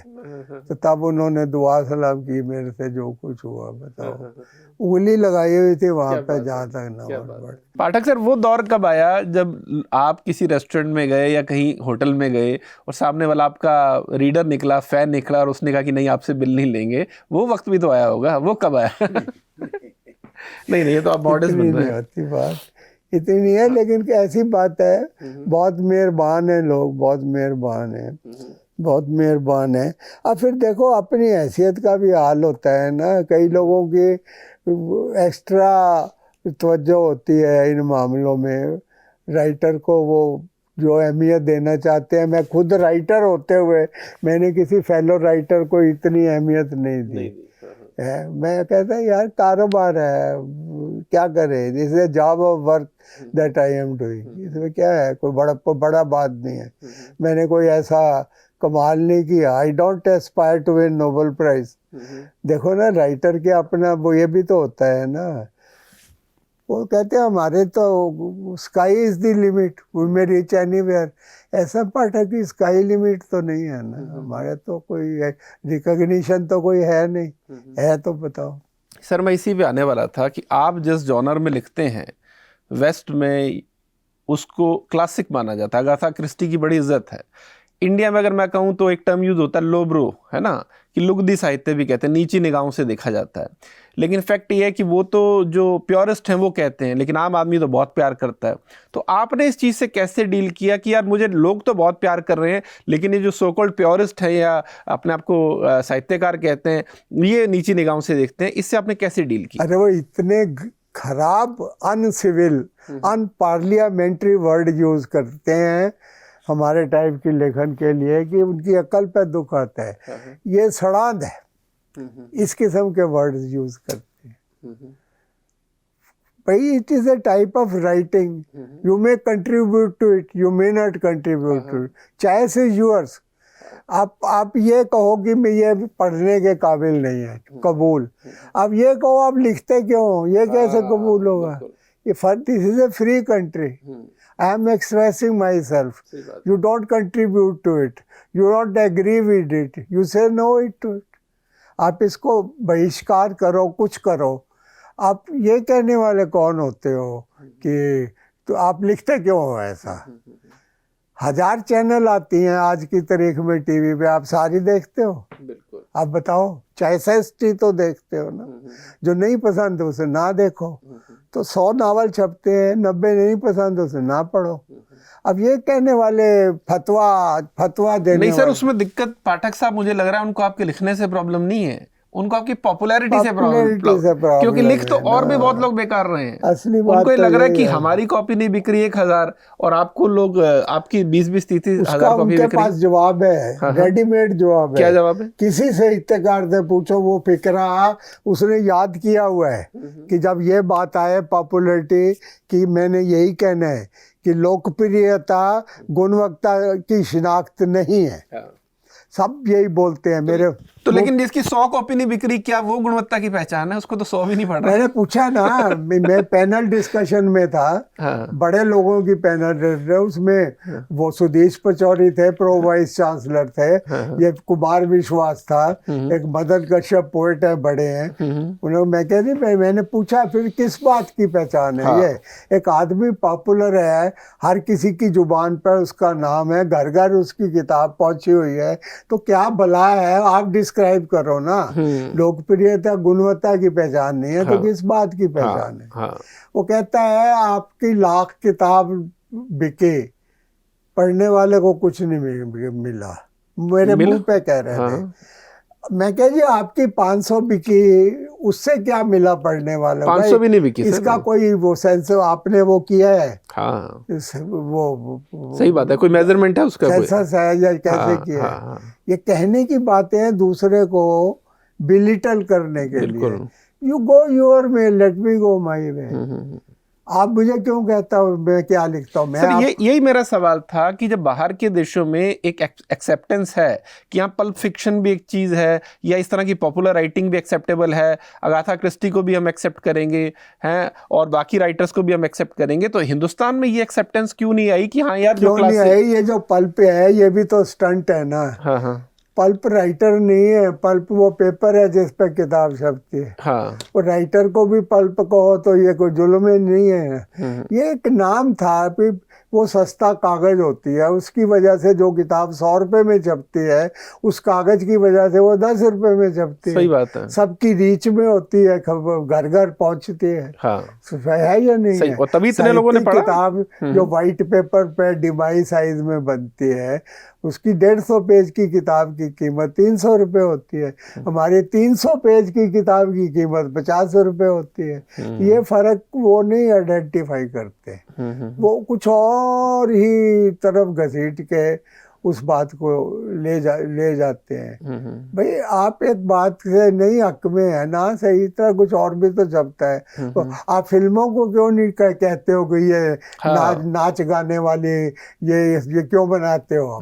सारे जने श्याम बेनेगल जैसी फिल्में बनाओ। हाँ, तो बेसिकली सर यही बात अभी भी समझ में नहीं आई आप इसको, और आपने इसको कैसे समझा कि जब फिल्में एंटरटेनमेंट के पर्पस से भी हो सकती हैं और मैसेज के पर्पस से भी हो सकती हैं, तो राइटिंग में क्यों नहीं हो सकता? हाँ, ये आगे मैं याद कर लूंगा। अच्छा पॉइंट दिया आपने।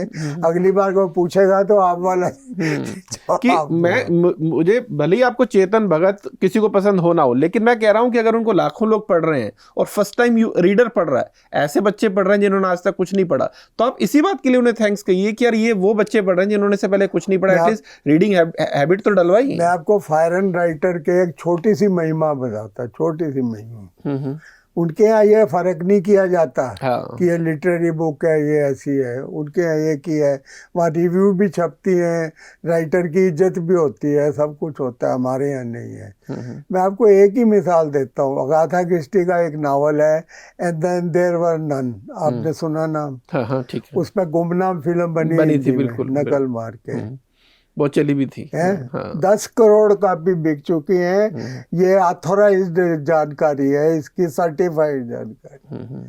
10 करोड़ एक नावल की। अभी और सुनो, और 100 लैंग्वेज में ऑल टाइम 200 करोड़, बताइए, 2 बिलियन का एक सिंगल नावल की। वो भी तो पल्प है। हाँ। वो भी तो शर्लॉक होम्स के राइटर की किताब कोर्स में पढ़ाई जाती है उनके, हमारे यहाँ भी। हाँ। तो फिर वैसी वो कदर हमारी क्यों नहीं है?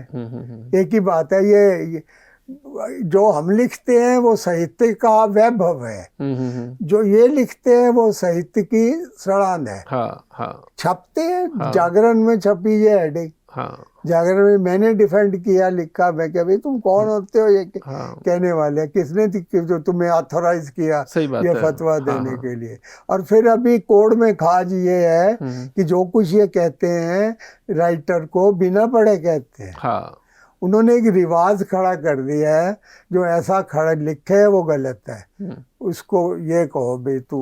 लेकिन उनका खुद का पाठक है, ये भी तो उनको बताना पड़ेगा ना। कहाँ है आप पाठक? मनहूस लिख रहे हो, ऐसा लिख रहे हो जो पढ़ा नहीं जा रहा, बहुत कलिष्ठ है ऐसे। अरे सर हाँ, कहाँ है पाठक? हाँ 46% हिंदी भाषियों में 50 करोड़ हिंदुस्तानी हुए, हिंदी भाषी हुए। 1000 किताब का तो बायर नहीं मिलता। 1000 किताब छपती है 10 साल में बिकती है। तो ये मॉरल अथॉरिटी कहाँ से आ गई? मेरी 1,00,000 किताब छपती है 1 महीने में बिकती है। क्या बात। जो फर्क देखो ना, फर्क देखो। अब उनको सोचो ना जो साहित्यकार हैं, बायर कहाँ है? तुम जितने मर्जी गुणगान कर लो, खरीद के पढ़ने वाला तो है नहीं। सर इसमें एक चीज और मुझे प्रॉब्लम देती है कि अगर वो आप जैसे राइटर, जो मेरे हिसाब से हिंदुस्तान में सबसे ज्यादा बिकने वाले राइटर हैं, इतना बड़ा पाठक वर्ग शायद किसी का नहीं होगा, अगर वो आपको कुछ गलत कहते हैं तो आप ही को गलत नहीं कह रहे, आपके लाखों पाठकों को भी तो गाली दे रहे हैं वो। मतलब उनकी इंटेलेक्चुअल जो भी कैपेसिटी है उस पर भी तो सवाल उठा रहे हैं कि तुम मूर्ख हो, ये उनका भी तो अपमान हुआ ना। नहीं देखो ना, ऐसा कोई सर्वे थोड़ी हुआ है हाँ। कि ये इस टाइप के नावल कौन पढ़ते हैं। हाँ। लेकिन उन्होंने उसका भी मुहावरा बनाया हुआ है जी, ये पंचर लगाने वाले पढ़ते हैं, टांगा वो चलाने वाले। गलत है। डॉक्टर पढ़ते हैं, वकील पढ़ते हैं, नेता पढ़ते हैं, सब पढ़ते हैं।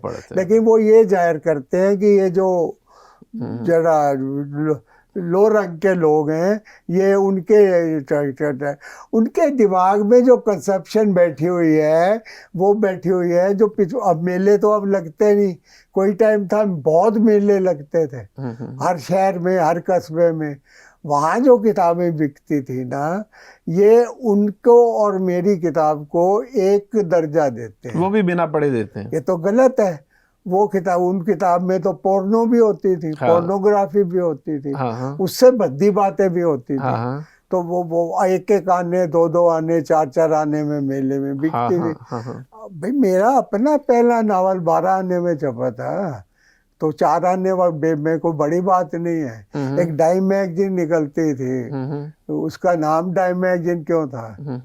डाइम होता है 10 सेंट, उस मैगजीन की कीमत 10 सेंट थी, तो उन्होंने नाम ही डाइम मैगजीन रख दिया। तो इसकी नकल पे है, इलाहाबाद में किताब छपी 4 आना जासूस।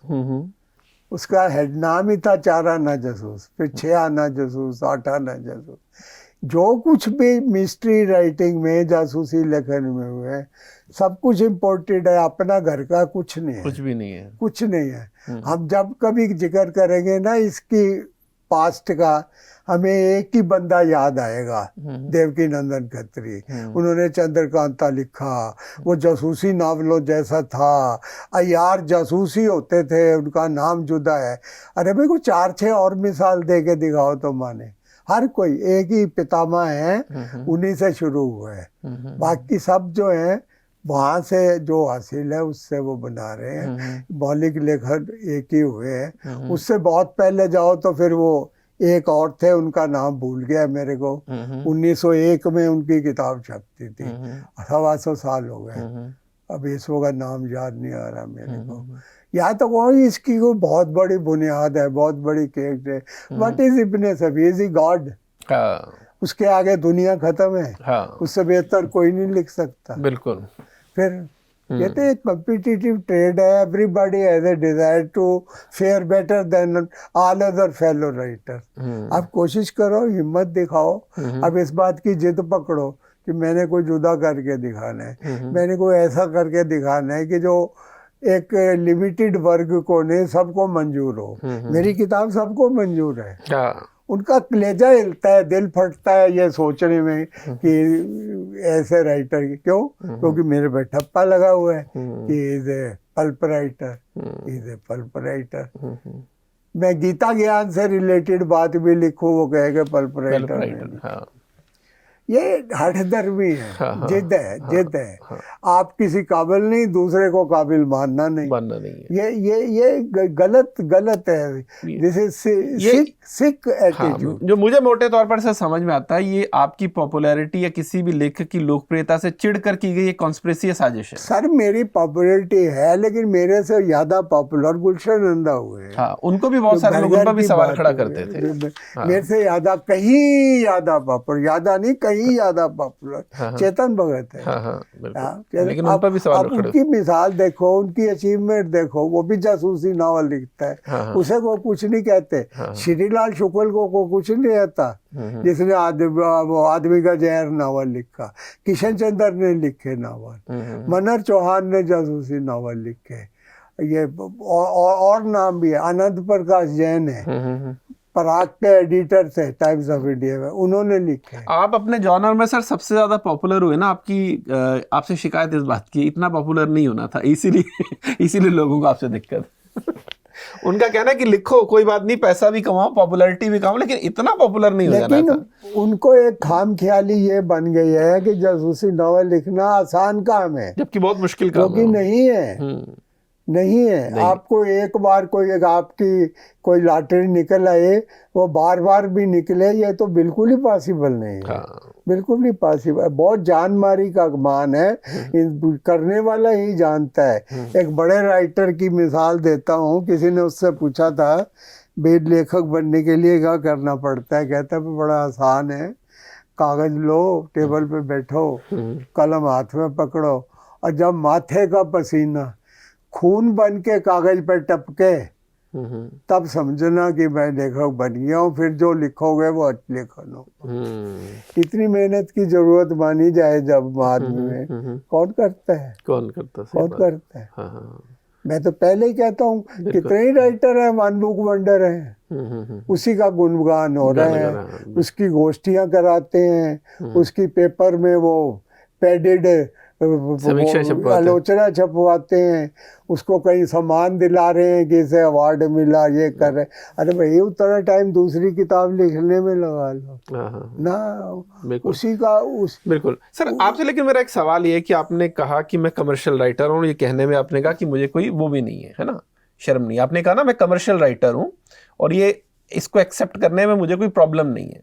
लेकिन आपको नहीं लगता कि एक चैलेंज इस चीज़ में ये हो जाता है कि जब आप लोगों के लिए लिखते हैं कि लोगों को क्या पसंद आएगा, तो फिर इस चक्कर में हम कुछ ऐसा भी लिख जाते हैं जो हल्का है, क्योंकि लिखते वक्त राइटर को ये रहता है कि यार ये चीज़ बड़े लोगों को पसंद आएगी, तो मैं थोड़ा सा अगर ये बात लिख दूं, थोड़ा सा इसमें सेक्स का तड़का डाल दूं या कुछ और कर दूं तो लोगों को पसंद आएगी। इस टेम्पटेशन से राइटर कैसे बचता है? देखो, बहुत सी बातें ऐसी होती हैं, खूबियों वाली बहुत सी बातें, जिसका राइटर को खुद को इल्हाम नहीं होता, पता नहीं लगता कि लिखी है। देखो, एक रवानगी है, मैंने 300 पेज लिखने हैं, मैं आगे पीछे से करे, एक दिन में तो कोई 300 पेज नहीं लिख सकता ना। हाँ, सही बात है। कई दिनों का काम है, रिवाइज करना पड़ता है, रिवाइज करना पड़ता है। मैंने 300 पेज लिखे हैं, वो किताब छपी है, रीडर्स के दरबार में पहुंची है। तो अमूमन अक्सर ये होता है कि वो कुछ ऐसी खूबी तलाश कर लेते हैं जो राइटर को खुद को नहीं मालूम होती।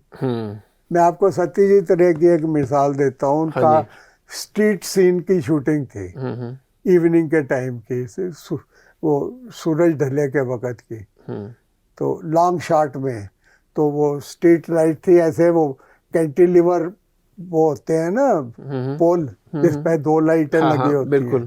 तो वो जब वो फिल्म आई, बड़ा उस सीन की बड़ी तारीफ हुई कि देखो जी, एक लाइट जल रही है, एक लाइट नहीं जल रही, अंधेरे उजाले का कितना बढ़िया कंट्रास्ट दिखाया है, समता और विषमता का कितना बढ़िया कंट्रास्ट दिखाया, दुनिया जहान का गुणगान कर दिया।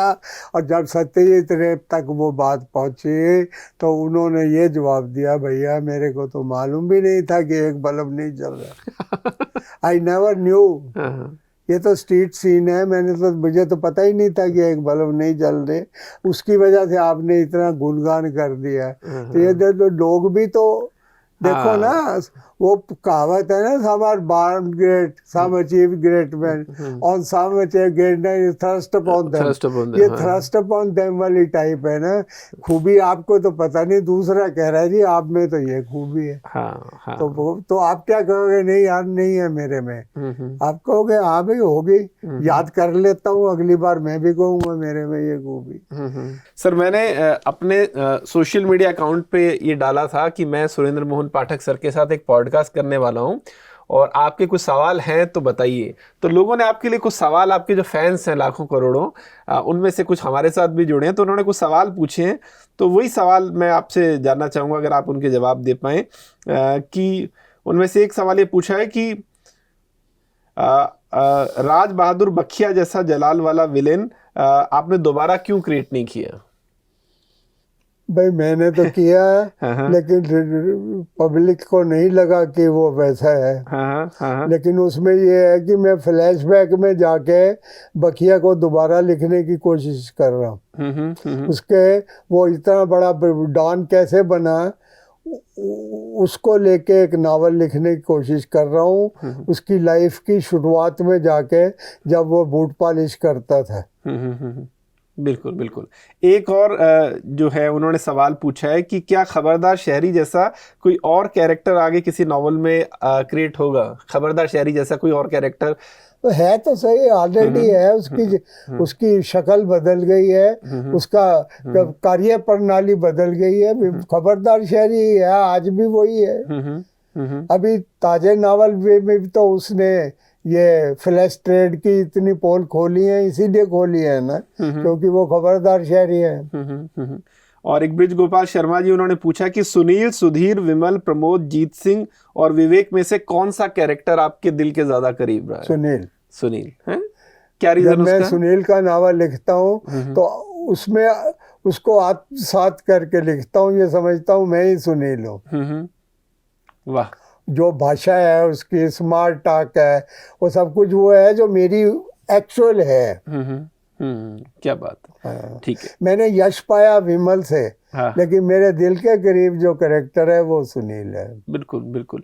तो सर, ये भी इसी से मेरा सवाल ये है कि जब आप कोई कैरेक्टर इमेजिन करते हैं फर्स्ट टाइम, तो क्या आपको उसको कोई शक्ल भी देखने लगती है कि अच्छा ये इतना लंबा है, ये ऐसे बोलता है, इसके नाक में ऐसा दिखता है, आपके दिमाग में आने लगता है वो कैरेक्टर? करते हैं। तो ये भी बात है ना, हर कहानी हर कैरेक्टर पर नहीं थोपी जा सकती। मैं सुनील के 122 नावल लिखे हैं, लेकिन मुझे 5 साल हो गए हैं नावल लिखे हुए उसका। जिस टाइप की कहानी सूझेगी वही तो लिखूंगा ना। मेरा कैरेक्टराइजेशन पे अच्छा है। मैंने अभी कहा नहीं लिवली कैरेक्टर्स होने चाहिए, उसमें बड़ा जोर है। उसकी होमवर्क में मैं बहुत तैयारी करने के बाद लिखता हूँ। मैंने बोला ना, तैयारी में टाइम लगता, एग्जीक्यूशन में टाइम नहीं लगता। बिल्कुल। एग्जीक्यूशन में तो मेरी शैतानी रफ्तार है, शैतान। I can write for 14 hours 15 hours. और सर, आप आज भी हाथ से ही लिखते हैं? आप खड्डा, बोन दब गई है, ये देखो डेंट पड़ा हुआ है जहाँ मैं पेन रखता हूँ, वहाँ डेंट, बाकी उंगलियां गोल हैं, यहाँ देखो हाथ से बिल्कुल मैं देख पा रहा हूँ, डेंट पड़ा हुआ है। क्या बात है।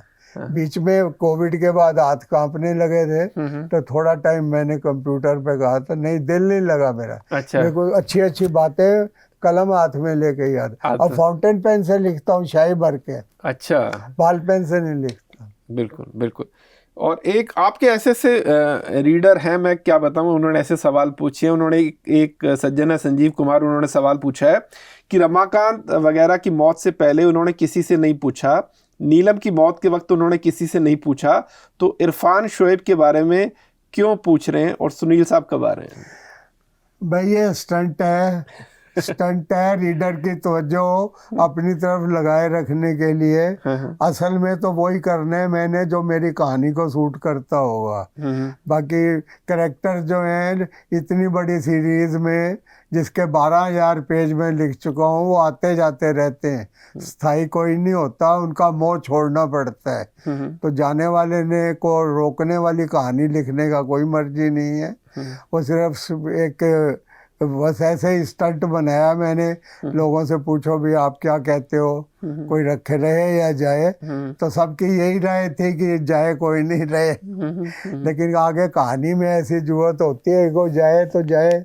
कहानी पे डिपेंड करता है, ये इतना एडवांस तैयारी करके कोई नहीं रख सकता। बिल्कुल। आप सर जिसे स्टंट कह रहे हैं, आजकल सोशल मीडिया के टाइम हम उसे कॉल टू एक्शन कहते हैं कि कोई भी वीडियो बनाओ तो लोगों से आखिर में उनसे किसी चीज पे कोई राय मांगो ताकि लोग वहां पर कमेंट करें। तो आप उसे स्टंट से ज्यादा बेहतर कॉल टू एक्शन है ताकि लोग भी एंगेज हो। एक सर किसी पाठक ने एक बड़ा निजी सा सवाल पूछा है। उन्होंने आपकी आत्मकथा पढ़ी और उनका आत्मकथा पढ़ने के बाद उनको ये लगा कि उनको ये फील हुआ कि आपने बहुत कुछ पाकर भी ऐसा लगता है कि शायद आपके अंदर किसी चीज़ का कुछ मलाल है। उनका सवाल ये है कि उनको आपकी आत्मकथा पढ़ के लगा कि आपने सब कुछ पाकर भी सब कुछ नहीं पाया, आप नदी में रहकर भी प्यासे ही रहे। नहीं, ऐसी बात नहीं है, लेकिन ये सब पे लागू है। सब पे लागू है कि सब कुछ पाकर भी कुछ नहीं पाया, ये बात सब पे लागू है। हर किसी पे हर किसी की हर ख्वाहिश थोड़ी पूरी होती। जो हासिल है वो काफी है। बिल्कुल, बहुत दिया देने वाले ने तुझको, आंचल ही न समाये तो क्या कीजिए।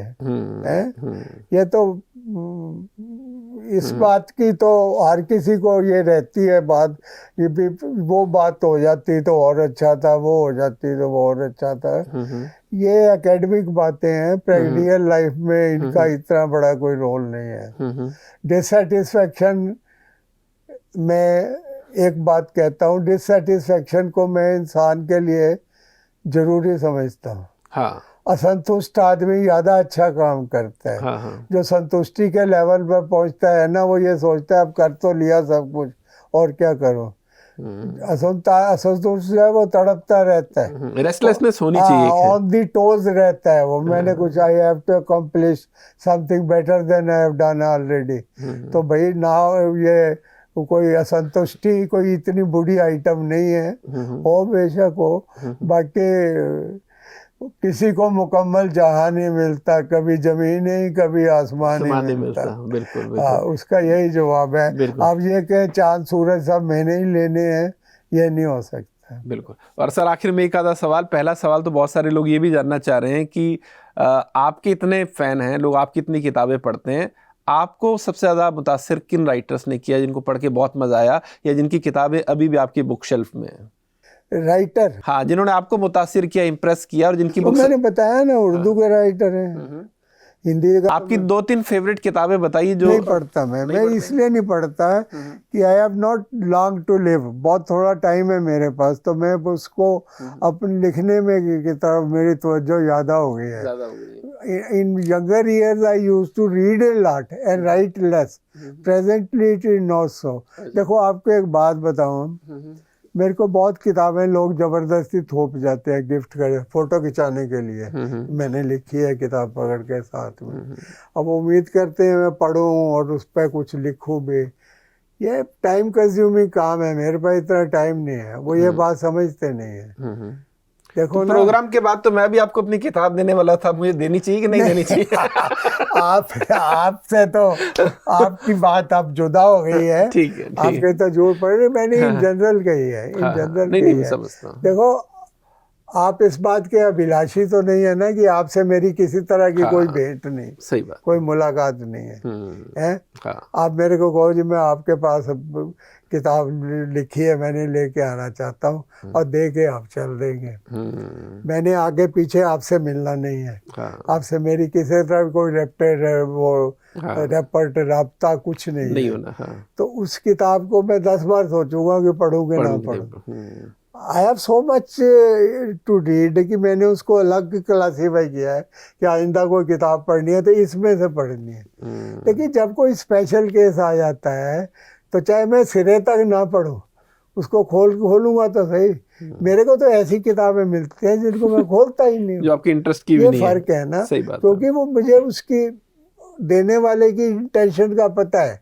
उसने फोटो खिंचा के 10 मिनट में फेसबुक पे डाल देनी है, with in 10 minutes, with in 10। वो आया ही इसलिए, इसको राइटर से कुछ लेना देना नहीं। उसने तो अपने आप को टैग करना है राइटर के साथ। क्या बात है। तो फिर वो किताब तो फिर मैं सोचूंगा। पाठक सर, एक आखिरी सवाल जिस पर मुझे लग रहा है बहुत सारे दर्शक, आपके पाठक जानना चाहेंगे, अभी भी आप कोई नॉवल लिख रहे हैं तो क्या, कब तक हम उम्मीद करें? अभी भी आपकी राइटिंग जारी है? भाई मैं आईसीयू में होगा ना, हाँ, अब तब भी पूछना नावल लिख रहे हैं, हाँ, तो मैं इशारे से भी यही कहूंगा लिख रहा हूँ। क्या बात है, मैं बहुत नहीं बढ़िया। छोड़ सकता, मेरा मरना जीना लिखने में है। अभी भी कुछ लिखा जा रहा है? हाँ, तैयारी तो है, तैयारी तो तो है। हाँ, नशा है, नशा है ये। हाँ, सही बात है सर। बहुत मुझे लग रहा है कि बहुत ज़रूरी आपने बात की, और मुझे बड़ी खुशी हो रही है कि सारी ज़िंदगी लोगों की निकल जाती है और वो ये तय नहीं कर पाते कि वो किस काम के लिए बने हैं। और आप जैसे खुशनसीब लोग, हमारा भी सौभाग्य है, जिन्हें बहुत जल्दी समझ में आ जाता है कि ये मेरी आत्मा इस काम में बसती है और मुझे आखिरी वक्त तक यही काम करना है। मेरी पुरुषार्थ की किसी की तारीफ करना चाहते हो, सबसे बड़ी बात ये है, I pursue 2 professions, whole time job की, 34 साल की। अब क्या कहूँ और मैं। उसके बावजूद 300 नॉवल भी लिखे आप। उसके बाद नावल भी लिखे, दोनों कारोबार किए, घर भी चलाया। मेरी क्या माँ बात है। माँ नहीं, बाप नहीं, जो करना है मैंने करना था। औलाद भी पाली, उसे किसी काबिल भी बनाया। और नौकरी की बात बताऊँ, पुराने टाइम की बात है, 98 में मैं रिटायर भी हो गया था। उस वक़्त आज जैसी महंगाई नहीं थी। जब मेरी 10,000 रुपये तनख्वाह थी ना, तब मेरे नावल के 2 लाख रुपए मिलते थे। क्या बात है। मैंने फिर भी नौकरी नहीं छोड़ी। मज़ेदार बात यह थी, फिर भी नौकरी नहीं छोड़ी। एक रेजिमेंटेशन का मजा, नशा होता है कि सवेरे उठ के तैयार होके टाई टोई लगा के मैंने सीट पे जाके बैठना है। ये नहीं भी छुट्टी है 12 बजे नहा लेंगे, देखा जाएगा शेव की है या नहीं की। इसको रेजिमेंटेशन कहते हैं, मिलिट्री जैसी। बहुत बढ़िया। भाई वार हो या ना हो, परेड तो होनी है ना, है नहीं। सही बात है। तो मैंने नौकरी इसलिए नहीं छोड़ी, तनख्वाह के लिए नहीं की, कि इसी बहाने मैं सवेरे उठता हूँ, शेव करता हूँ, सज के जाता हूँ दफ्तर, सूट पहन के, पता लगे भी अफसर की जॉब है। तो कुर्सी का अपना नशा है, पैसे का क्या है, पैसे कमाने का तो जरिया था मेरे पास। वो अपना आनंद होता है। बिल्कुल। आपको एक और राज की बात बताऊं, ये सिरे की बातें आप निकाल देना। मुझे आज तक मैंने किसी को अपनी जुबान से ये नहीं कहा मैं राइटर हूँ। कोई नया अनजान आदमी मेरे से पूछे आप क्या करते हो, जब मैं नौकरी में था तो मैं कहता था I am a government servant. जब नौकरी में नहीं था तो मैं कहता था I am a retired government officer. मैंने अपनी जुबानी आज तक किसी को नहीं कहा कि मैं नावल लिखता हूँ या फेमस हूँ या कुछ भी। अगर कोई मेरे से पूछे आप वो वाले एस.एम. पाठक हो जो नावल लिखते हो, तो मैं यस तो बोलूँ, उसको कन्फर्म तो करूँगा, लेकिन मैं लोगों को अपनी इंट्रोडक्शन के तौर पर I am a famous writer नहीं, नेवर करते हैं। बाकी सर ये भी मुझे लग रहा है आपका बड़प्पन, और मुझे लग रहा है कि एक राइटर इस बात को समझ सकता है कि राइटर होना अपने आप में कितनी बड़ी बात है, और अगर इसीलिए हमारे जबान से एकदम से निकलता भी नहीं। समझे ना, है बड़ी बात। मैं भी मानता हूँ, मैं अभिलाषी हूँ, कोई इस बात को कहे, लेकिन लोग कहे ना, मैं क्यों कहूँ। मैं अपने मुंह मियाँ मिट्ठू बनना तो गलत है। सही बात है, सही बात है। अपने मुंह नहीं, आपको बनने की जरूरत ही नहीं है, इतने दुनिया आपकी चाहने वाली है। यही तो बड़प्पन है कि लोग मेरी गैर हाजिरी में भी कहें भाई एस.एम. पाठक अच्छा नावल लिखता है। मेरी डेथ के बाद भी कहे भी एक राइटर होता था, उसका नाम एस.एम. पाठक था। असली अर्निंग, असली कमाई तो वो है ना। बिल्कुल। असली फेम एंड एक्लेम जो भी है, सब कुछ वो है। इसलिए पाठक सर, मैंने हमारे इस पूरे पॉडकास्ट के स्टार्टिंग में भी कहा कि आज के वक्त में लोग अपना एंटरटेनमेंट करने के लिए नेटफ्लिक्स पे चले जाते हैं, यूट्यूब पे चले जाते हैं, इंस्टाग्राम पे चले जाते हैं, लेकिन जब इनमें से कुछ भी नहीं था तो आप जैसे लोग, आप जैसे राइटर थे, वो सारा काम अकेले करते थे लोगों को एंटरटेन करने का। ये अपने आप में बड़ी बात है। आप तब लोगों के नेटफ्लिक्स भी थे, यूट्यूब भी थे, इंस्टाग्राम भी थे, तो कोई सीखे ना मेरे से, मेरे जैसा पुरुषार्थी बने। हाँ बिल्कुल, मेरे जैसा पुरुषार्थी मुझे लगता है कि सर इस पॉडकास्ट के जरिए लोग बहुत कुछ सीखेंगे। आपने बताया कि कैसे पहचान मिलने में 20 साल लगे, फिर सर ने बताया कि कैसे एक एक नॉवेल के लिए जो तैयारी होती है, किस तरह से कैटलॉग बनाए जाते हैं। अगर सर अपने नॉवेल में किसी हथियार का जिक्र करते हैं तो बाकायदा उस पर भी स्टडी करते हैं, किसी शहर का जिक्र है तो उसका भी पूरा नक्शा तक समझते हैं, और फिर 300 नॉवेल लिखना, वो भी 34 साल की नौकरी करते हुए। ये आदमी जो करता है शायद वही उस मेहनत को जानता है, और मुझे लग रहा है उसी मेहनत का ये एक फल भी है, नतीजा भी है कि इतना आपका बॉडी ऑफ वर्क है, 300 नॉवेल आपने लिखे, और आपके जो चाहने वाले हैं वो भी कह सकते हैं कि 300 करोड़ तक पहुंचे, लाखों करोड़ों में तो है ही। बहुत बहुत शुक्रिया सर आपका। आखिर में कोई ऐसी बात जो रह गई हो आप कहना चाहें? नहीं, बाकी बात यही है, God is kind. God is kind. हाँ खुदा मेहरबान होना चाहिए, बाकी सब कुछ नहीं खुदा बहुत मेहरबान रहा है। Thank you so much Pathak sir, आपने टाइम दिया हमें, थैंक यू सो मच। आप वक्त निकाला अपने, आप बातचीत करने के लिए आए, बहुत बहुत धन्यवाद सर आपका। आपके इस आयोजन के बहाने में घर से निकला।